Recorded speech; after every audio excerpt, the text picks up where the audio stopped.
자, 이번엔 다음 주제 넘어가 보겠는데요. 두 명의 인물이 등장을 하는데 과거의 인물입니다.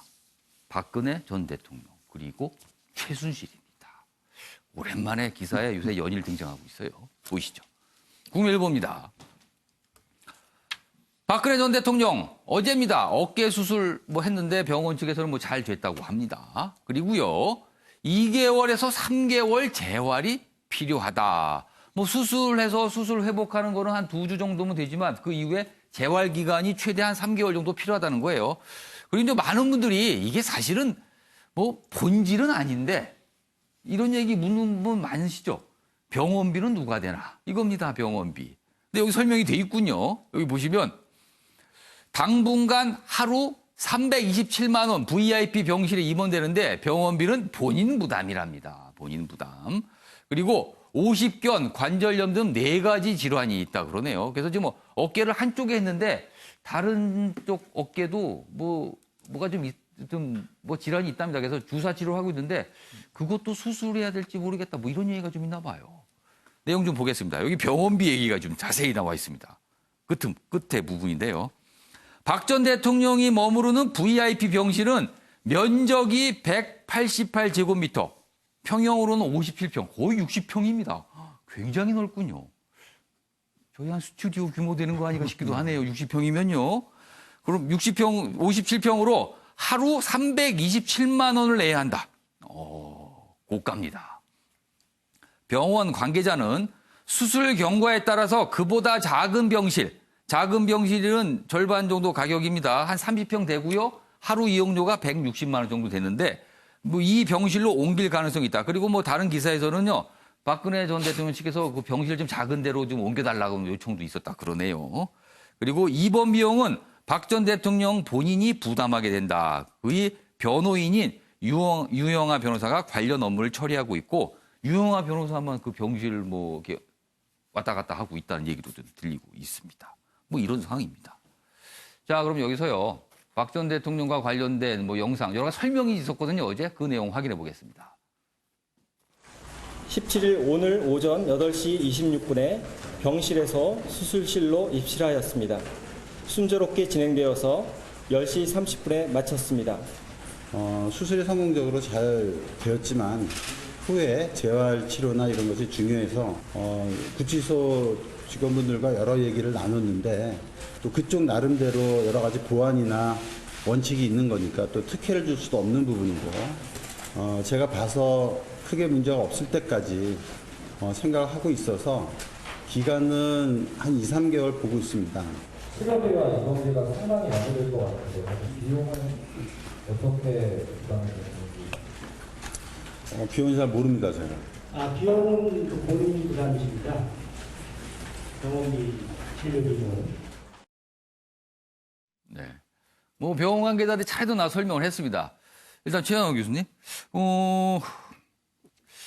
사실은 그 앞서서 형 집행정지 신청이 있었는데 2차례 거절됐어요. 검찰 측에서 거절을 했는데 그리고 나서 이후에 이제 법무부에서 이제 허가를 해줘서 이렇게 수술을 받게 된 거거든요. 그런데 지금 나오면 재활기가 끝난 이후에 다른 쪽 어깨도 조금 수술할 수도 있다. 이런 가능성이 있나 봐요. 그렇다면은 재활까지 마치고 다시 구치소 돌아가서 박근혜 전 대통령이 형 집행정지 신청을 또 할 가능성. 그럼 어떻게 되는 겁니까, 그러면은? 그 가능성이 전혀 없을 수는 없겠죠. 그리고 지금 이제 한 팔로만 2달 정도 하기 때문에 또 굉장히 악화가 될 수 있는 부분이 있기 때문에 가능성도 높습니다만은 지금 아까 말씀하신 대로 이 병원비 이런 게 사실 굉장히 고가입니다, 지금. 160만 원짜리 한 달 쓰면 5천만 원이에요. 그 300만 원이 넘는 거 한 달이면 거의 1억에 이른데요. 그렇다고 보면은 그런 부분들도 어떤 건강보험이 되시는지 이런 것도 이거는 이런 병실은 건강보험 안 되겠죠. 모르죠. 또 65세 이상 지나셨으니까 또 그런 부분들이 이제 있을 수 있는데 일단 이 건강 우리가 정치적인 걸 빼고 박근혜 대통령이 건강하시는 거는 다 하시기를 다 국민들은 바랄 거예요. 그래서 빠른 시일 내에 쾌유되시기를 바라는 마음이고요. 이제 비용 같은 것들이야 이제 주변에서 다 잘 이제 알아서 하고 안 되면 분납을 하시겠지만 그런 분들은 걱정이 안 되고 일단은 다시 신청하는 부분들은 가능성이 좀 있지 않겠냐 그렇게 보여집니다. 변환보 변호사. 네. 최대 3개월을 병원에 있어야 됩니다. 물론 이게 뭐 21층 굉장히 높은 층에 있기 때문에 뭐 직접적으로 접촉할 리 없지만 그 병원 근처에 벌써 이제 지지자들 그리고 또 때는 또 반대자들도 올 수도 있을 것 같아요. 그러면은 집회가 열리고 뭐 여러 가지 모습들이 보일 것 같아요. 아, 이게 또 갈등으로 또 비춰지지 않을까요? 그러게요. 뭐 어쨌든 병원에 계신 분이니까 그런 갈등은 없었으면 싶은 마음이 들고요. 예. 통상적으로 구치소에서도 이제 의사가 있기 때문에 구치소에서 뭐 병이 나거나 하게 되면 예. 자체적으로 치료를 하게 됩니다. 그런데 예. 이제 구치소 내에서 도저히 해결할 수 없거나 조금 중한 병일 경우에 이제 외부 통원 치료를 하게 되고 그 경우에는 환자 본인 부담으로 할 수 있도록 그걸 하고는 있습니다. 예. 그래서 아마 그런 절차를 밟으셨던 것 같고 또 이제 일각에서는 왜 이렇게 뭐 60평 내에 넓은 병실을 쓰느냐. 사실 어차피 전직 대통령이고 수용자의 신분이기 때문에 경호상의 문제도 없을 수는 없거든요. 그리고 그렇다고 해서 뭐 6인실에 들어가는 건 당연히 안 될 것이고 일반 그렇죠. 1인실에 경호 때문에 들어가더라도 다인실을 쓰기는 또 어려운 상황일 그렇죠. 수도 있을 것 같아요. 그렇다고 일반 1인실을 쓸 경우는 또 경호원들이 또 있을 수 있는 공간이 필요하고 교도관들이나가 있어야 되기 때문에 예. 어쩔 수 없는 상황인 것이고 이제 본인도 비용 부담이 상당하시니까 이미 지금 추징 보전 조치 때문에 본인 재산에 대해서는 처분권이 상당히 제한돼 있으시거든요. 예. 재산은 뭐 몇십억 있다고 하시지만 벌금이 자체가 지금 200억, 300억이 있기 그렇죠. 때문에 본인 재산 할 수 있는 형편도 아니라서 경제적인 문제를 고려해서 이제 병실을 줄이는 그런 여러 방향을 생각하시는 것 같습니다. 근데 예. 어쨌든 본인의 안정을 위해서라도 지지자들이건 반대자들이건 어쨌든 그 죄는 믿더라도 일단은 치료가 우선이고 다른 환자들도 있고 하니까 당분간 병원 앞에서 그런 지지나 반대 의사표시를 좀 자제하는 것이 어떨까 싶은 생각이 드네요. 예, 박근혜 전 대통령 탄핵이 됐잖아요. 그래서 대통령 예우를 받지 못하죠. 다만 경호는 제공이 된다고 합니다. 그러니까 아마 지금도 경호가 돼 있을 것 같습니다. 그래서 아마 21층 VIP 그 층으로 뭐 이동을 하고 아마 그렇게 잡은 것 같아요. 지금. 알겠습니다. 다음은 최순실 씨 얘기 좀 해보겠습니다. 여기 있습니다. 최순실 법치 내로남불 바로잡겠다. 이 무슨 소리입니까? 국정농단을 했다는 이유로 지금 재판도 받고 뭐 지금 갇혀 있잖아요. 근데 법치 내로남불을 바로잡겠다. 안민석 의원을 고소했습니다. 여기 보시면 안민석 의원이 과거에 뭐 페이퍼 컴퍼니 수백 개 그리고 뭐 재산과 관련돼서 뭐 얘기를 했는데 이제 그 부분을 문제 삼은 거예요. 허위사실 유포 명예훼손으로 피소다 이렇게 돼 있습니다. 여기 좀 내용이 좀 더 소개돼 있는데 이렇습니다. 17일 어제입니다. 서울중앙지검에 고소장을 제출했는데 그 고소장에 담긴 내용입니다. 최 씨에게 수백 개의 페이퍼 컴퍼니가 있다. 박정희 전 대통령의 통치자금 일부가 최 씨 일가로 흘러들어갔다 등 안 의원이 발언했던 최 씨 관련 의혹들이 적힌 것으로 알려졌다. 그러니까 이런 발언을 문제 삼은 거예요. 그래서 허위사실 유포에 의한 명예훼손으로 고소를 했습니다. 그리고 또 최순실 씨는 또 이런 얘기도 여기다 남겼습니다. 과거 내 딸은 사위가 칼을 맞는데도 아무런 보호를 받지 못했지만 조국 법무부 장관은 딸에게 기자들이 찾아온다고 하자 울면서 신변보호 요청을 하는 것을 봤다. 지금 또 여기다가 이게 조국 장관 얘기를 섞어놨어요. 사람에 따라 다른 기준과 판단을 내리는 법치의 내로남불을 바로잡아야 한다는 생각이 들었다고 설명했다. 형제 변호사. 뭔가를 바로잡아야 한다고 얘기합니다. 지금 최순실 씨가요. 과거에 최순실 씨가 여러 가지 이유로 국민의 공분을 샀잖아요. 그래서 지금 이 지경에 놓였는데 이런 얘기를 합니다. 이거 어떻게 된 겁니까? 당시를 이거? 보면요. 아마 안민석 의원이 어떤 역할을 했냐면 이제 정유라의 말을 추적하는 역할에 독일까지 가고 그다음에 미국까지 가면서 어찌 보면 이 사건의 이제 국정농단 사건을 파헤치는데 굉장히 일조를 했습니다. 그 부분에 대해서 이제 좀 감정이 있는 것 같은데 아마 지금 고소한 내용은 이제 허위 사실에서 아마 제가 보기엔 두세 가지 정도인데 하나는 이제 뭐 통치자금, 박정희 전 대통령의 통치자금 흘러갔다. 그다음에 뭐 그 금액이 뭐 조단이다. 지금 그다음에 뭐 수백 개의 페이퍼 컴퍼니가 있다. 근데 이게 사실은 안민석 의원이 만들어내는 얘기는 아니에요. SNS상이라든지 인터넷상에 굉장히 많이 이제 나오던 얘기들인데 그 얘기를 이제 공식석상에서 했다 이래서 문제 얘기하는 건데 제가 보기에는 물론 이게 허위냐 아니냐도 물론 밝혀야 되겠지만 그 전에 아마 이게 굉장히 이제 많이 특히 이제 박정희 대통령 통치자금이 흘러들어갔다는 얘기는 이제 미국의 무슨 뭐 보고서에도 있던 얘기라서 여보게 법적으로 문제 삼기는 어려운 것 같고 아마 개인적인 그런 감정 이게 특히 이제 그 딸과 관련된 문제에서 감정이 아마 지금까지 좀 남아 있는 것 같습니다. 변호사 변호사 뭐 법조인이시니까. 이 고소권 그리고 최 씨의 주장 뭐 내로남불을 지금 주장하고 있어요. 이거 어떻게 보세요? 물론 이제 현 변호사님 말씀처럼 국정농단 때 안민석 의원이 상당히 앞서서 이제 말씀을 많이 하셨으니까 그런 예. 압감 정도 있을 수는 있긴 하겠죠. 하지만 국회의원으로서의 면책특권, 불체포 특권을 이용해서 너무 많은 말씀들을 하셨습니다. 현 변호사님께서 뭐 미국의 보고서에도 박정희 대통령의 예. 통치자금 얘기가 있다고 하는데 미국 보고서에 나와 있는 얘기는 박정희 대통령의 통치자금이 스위스에 일부 있는 것으로 있는 것 같다라는 얘기였던 거지 예. 그 자금이 최태민 일가로 흘러갔다는 얘기까지는 없습니다. 그 최순실씨가 문제 삼는 것은 박정희의 통치자금이 우리 아버지한테 와서 나한테 와서 내 재산이 됐다. 그거는 전혀 허위의 사실이다. 수백 개의 페이퍼 컴퍼니 얘기를 하고 있는데 한번 드러내봐라. 마치 내가 박정희 대통령의 통치자금을 물려받아서 우리가 뭐 박근혜 대통령의 엄청난 배후 세력이고 상당한 경제적 이익을 가지고 있는 것처럼 수백도 얘기를 하고 있는 것처럼 말하는 것은 잘못된 것이다. 물론 인터넷에 그런 얘기도 있긴 했었겠죠. 예. 하지만 우리나라 그 법에 보게 되면은 잘못된 허위 사실을 본인이 리트윗하거나 재공개할 경우도 분명히 책임을 질 수밖에 없습니다. 예. 그 최순실 씨는 안민석 의원이 그렇게 공인으로서 그렇게 부적절하게 자신의 예. 국회의원 지위 때문에 안민석 의원이 그런 발언을 인터넷상에는 카더라를 얘기를 하더라도 예. 더 신빙성을 줄 수밖에 없겠죠. 그분의 문제를 삼는 것이고 예. 안민석 의원은 단순히 선동을 넘어서 그게 얼마나 진실된 것이 얘기를 하지 않으신다라면 그에 합당한 책임을 지셔야죠.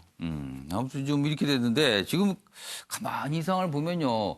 조국 장관 임명을 둘러싼 여러 가지 논란과 여러 가지 뭐 후폭풍이 있는데 이렇게까지 영향을 좀 미치는 게 아닌가. 만약에 조국 장관 문제가 없었다라면 최순실 씨가 이렇게 나섰을까 싶기도 하네요. 지금 이렇게 문제를 삼고 있으니까요. 최영우 교수. 아니 근데 문제는요. 예. 최순실 일가가 갖고 있는 재산의 규모에 대해서 더 수사가 진전이 안 되고 있잖아요. 얼마가 전 이거 아무도 모르는 거잖아요. 예. 왜 검찰이 거기서 끝냈을까? 아. 그럼 그때 재산이 이런 게 있고 하면은 다 예. 나와야 되는데 예. 그런 부분들이 이제 자꾸만 쌓이고 뭐 이런 행위들에는 항상 시기적인 적당성이 있는데 예. 그 동력을 이번에 딸로 찾은 것 같습니다. 아무튼 뭐 이런 일이 있어 하는 것까지 저희가 좀 알려드렸습니다. 자, 이번엔 다음 기사 좀 보겠습니다. 서울에 관한 얘기네요. 여기 보시면 매일경제입니다. 늙고 쪼그라드는 서울, 인구 1000만 붕괴가 눈앞이다. 서울 고령사회 첫 진입이다. 작년에 1004만 명, 뭐 1000만 턱걸이, 그러니까 1004만 명에서 1000만 명 겨우 넘은 겁니다. 그러니까 좀 줄어들고 있어요, 지금. 그리고 65세 인구가 14% 넘어서, 이건 좀 고령사회다. 그러니까 이게 좀 젊은 인구가 많아야지 도시가 활기차는 건데 그렇지 않다는 겁니다. 인구 감소 원인은 높은 집값이다. 작년에 경기도로 36만 명이 떠났습니다.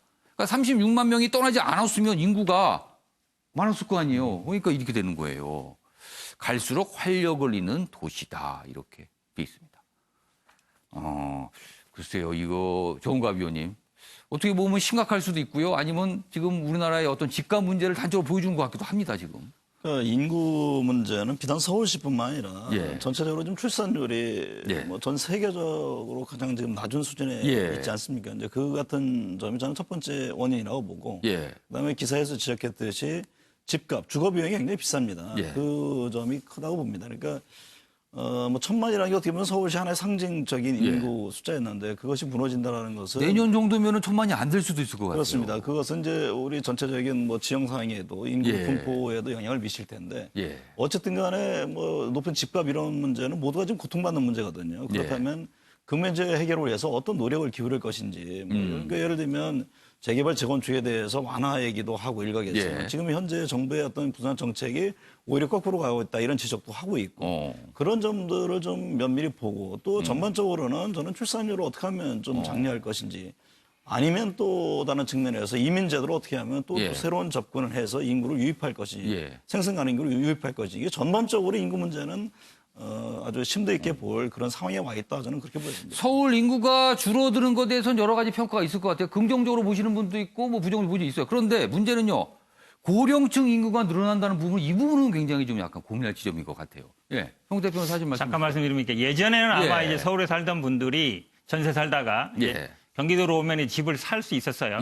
그럼 이제 반대로 서울로 가려는 분들도 있거든요. 그럼 경기도에 집을 팔아가지고 서울 가서 전세를 얻을 수 있느냐? 지금 절대로 안 되죠. 안 되죠. 그렇죠. 그러다 보니까 어찌 보면 이 순환이 안 되는 거거든요. 나오는 건 되는데 진입은 안 되는 상황이라 제가 보기에는 이제 집값 문제가 가장 크죠. 근데 사실은 어찌 보면 뭐 이건 뭐 수요 공급의 원칙이기도 하지만 그래서 집값이 싸고 더구나 또 서울에 새 아파트를 공급원이 별로 없습니다. 그러니까 대부분 오래된 아파트인데 예. 새 아파트에 살던 분들이 다시 또 한 아파트에 가서 살기 어렵거든요. 예. 그래 본다 그러면 제가 보기에는 인구가 사실은 주는 게 꼭 나쁜 건 아니다. 그러니까 집값이 좀 떨어지면 아마 예. 새로 또 유입되는 인구가 분명히 있을 것이다. 아. 그렇게 본다 그러면 뭐 자연스러운 현상으로 볼 수도 있을 것 같습니다. 집값이 빠지면 서울이 다시 조금 젊은 인구들이 들어올 것이 한데 지금 안 빠지고 있어요. 그래서 지금 고민이 거기 있는 것 같아요. 알겠습니다. 다음 기사로 좀 넘어가겠습니다. 우리나라의 대표적인 기업 삼성과 LG가 나옵니다. 여기 보시면 삼성의 QLED, LG의 OLED, TV를 말합니다. 이른바 8K TV, 화질이 가장 좋다는 TV가 8K TV인데 각각 삼성과 LG가 내놨는데 지금 서로 뭔가 맞서고 있어요. 불붙은 기술 논쟁이다. LG는 삼성 TV를 보고 화질 선명도 나았다. 이거 문제 많다. 그러면서 공격을 하는데 이게 두 번째 공격이에요. 어제는 막 TV까지 갖고 비교하면서 공격을 합니다.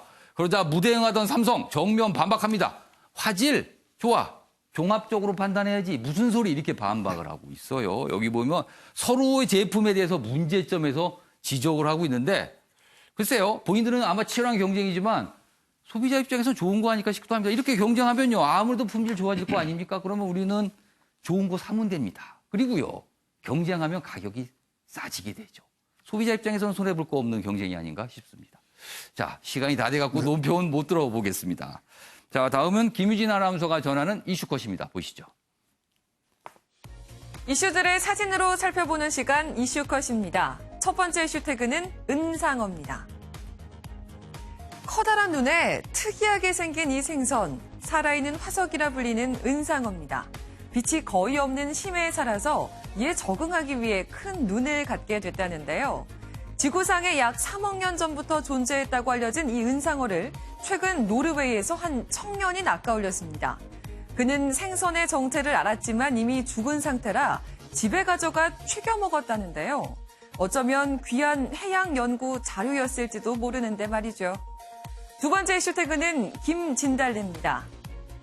이 여성의 이름은 예시카 폴피에르드, 한국 이름은 김진달래입니다. 1971년 생후 9개월 만에 스웨덴으로 입양된 그녀는 4선 의원을 지낸 정치인인데요. 그리고 지난 5월엔 유럽의회 의원으로 선출되기도 했습니다. 한국계 입양인 출신으로는 처음이죠. 그녀는 나중에 한국 주재 스웨덴 대사가 되고 싶다는 꿈을 밝혔다고 하네요. 마지막 이슈 태그는 커피 5잔입니다. 여기 분유 대신 하루 1.5리터의 커피를 마신 아기가 있습니다. 인도네시아의 생후 14개월 된 아기 얘긴데요. 이유는 분유 살 돈이 없어서였다고 합니다. 사연을 접한 현지 보건당국은 해당 가정을 방문해 분유와 비스킷을 지급했다고 하는데요. 다행히 아기는 건강 상태가 양호하다고 전해졌습니다. 지금까지 김유진의 이슈컷이었습니다. 저 아기가 먹은 커피가 이른바 이제 믹스 커피로 보이는데요. 그럼 뭐 분유 성분 있다고 보는데 그것도 그렇죠. 아이한테 커피를 먹어서 주식으로 커피가 된 거예요. 이거는 좀 안타깝습니다. 자, 아침에 매일경제 오늘은 여기까지입니다. 시청해주신 여러분 고맙습니다.